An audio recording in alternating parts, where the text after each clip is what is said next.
وربنا يكرمني ان شاء الله، والقضيه اللي علي دي ربنا يرزقني باي حد ان شاء الله من اهل الخير انه يوقف معي ويسدد لي القضيه اللي علي دي.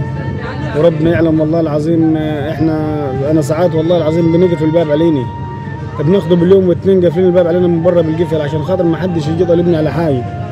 الواحد مش قادر والله يواجه، لان الناس اللي لها الدين علي دي والله العظيم غصب عني يعني بيجوا ويطلبوا مني الدين دي. السلام عليكم ورحمة الله وبركاته اخواتي وحبايبي المحترمين، ان شاء الله تكونوا بخير يا رب، وربنا يبارك فيكم جميعا ويبارك في كل انسان وهو بيوقف معي وبيدعمني. ربنا يجازيكم الخير يا رب، بس ما تنساش بالله عليك تصلي على النبي وتضغط باللايك والتعليق، ده كله في ميزان حسناتك ان شاء الله، انك بتوقف وبتجبر بخاطري، ربنا يجبر بخاطرك ان شاء الله. وزي ما انتم عارفين يا اخواتي ان انا راجل تعبان وعندي ضمور في العضلات ومش بقدر اقوم الارض من ما اتولدت وانا منصاب بهذا المرض ديتي، وكل يوم المرض بيتطور عندي مرة يوم عن يوم، والحمد لله يعني راضي بقضاء ربنا وقال الحمد لله ليه. وديني برغم الظروف اللي انا فيها دي برضك وبرغم المرض اللي انا فيه برضك انا مستسلمش للمرض، لا انا بطلع وبكافح وبشتغل برضك عشان اقدر ان انا حتى اوفر لقمة عيش لعيالي واقدر ان انا اصرف عليهم وما اخليهمش يحتاجوا لحد.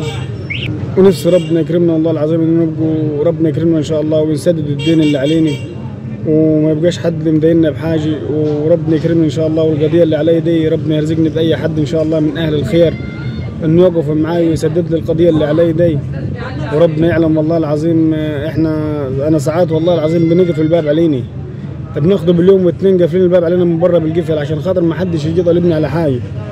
الواحد مش قادر والله يواجه، لان الناس اللي لها الدين علي دي والله العظيم غصب عني يعني بيجوا ويطلبوا مني الدين دي.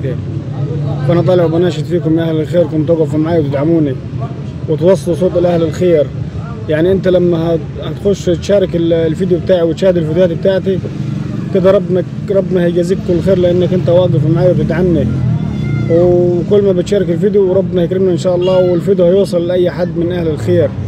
زي ما انتم عارفين ان انا راجل تعبان ما بقدرش اقوم من الارض ولا بقدر اتحرك، ومحتاج منكم المساعده، محتاج وقفتكم جنبي، وربنا يجازيكم كل خير يا رب على وقفتكم جنبي ودعمكم لي ان شاء الله.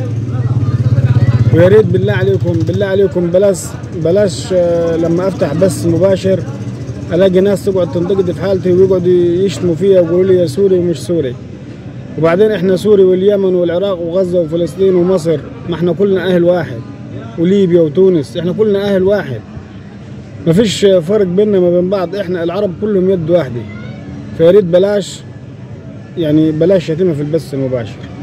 وبعدين انت لما بتخش بتشتم في البث المباشر انت كده بتدعمني على فكره، يعني انا بفرح لما انت بتخش وتقعد تشتم وتغلط، تمام، بس ده كله انت هتتحاسب عليه، لانه بكره وبعده هتتحاسب، هتخش بوره وهتخش قبر، هتتحاسب على كل كلمه طلعها لسانك. فانت لو طلعت هذه الكلمه هتخسر ايه؟ مش هتخسر حاجه. والناس اللي هي عماله تنافق وتقول ان انا سوري ومش سوري، تمام، يعني خلي الناس واضحه بالعقل، يعني بصوا على الاماكن اللي انا عايش فيها، بصوا على البيت اللي انا عايش فيه، بصوا على